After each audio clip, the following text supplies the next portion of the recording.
Did Alanis Morissette get irony right? Isn't it ironic? Don't you think? Alanis Morissette.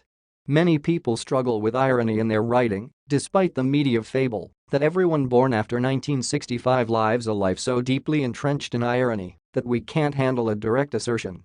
Many bloggers are sarcastic and snarky, nastier forms of irony generally intended to deride a specific person, simply because it's an easy substitute for a fully developed writer's voice. Irony is a bit more subtle, and that's why it can cause people trouble.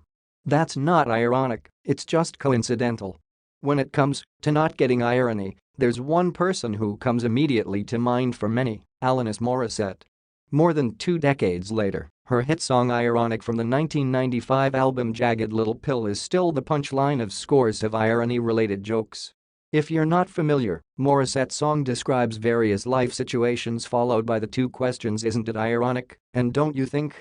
The perceived problem with the song is that most, if not all, of the given examples do not constitute either situational or literary irony.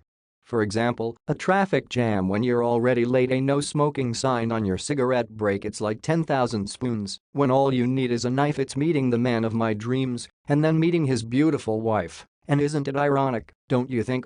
Well, no.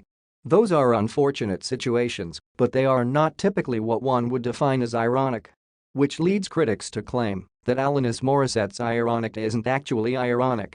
10,000 spoons when all you need is a knife in the employee break room of a Henkel's cutlery factory, now that would be ironic. Ironic song, not ironic.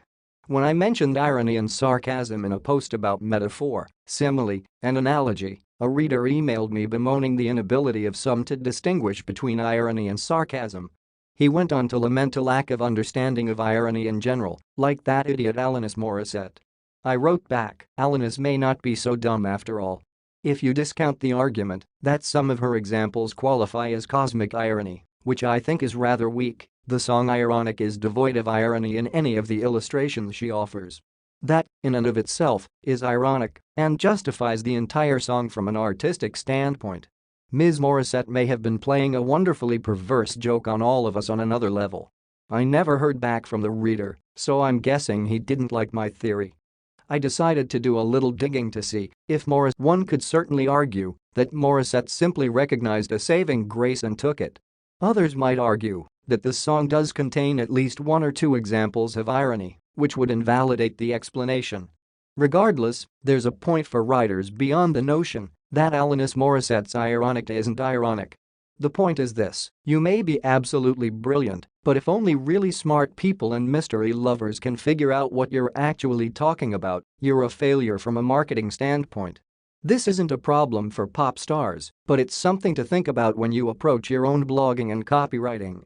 Isn't it ironic that a genius communicator is someone who can express things as simply and clearly as possible?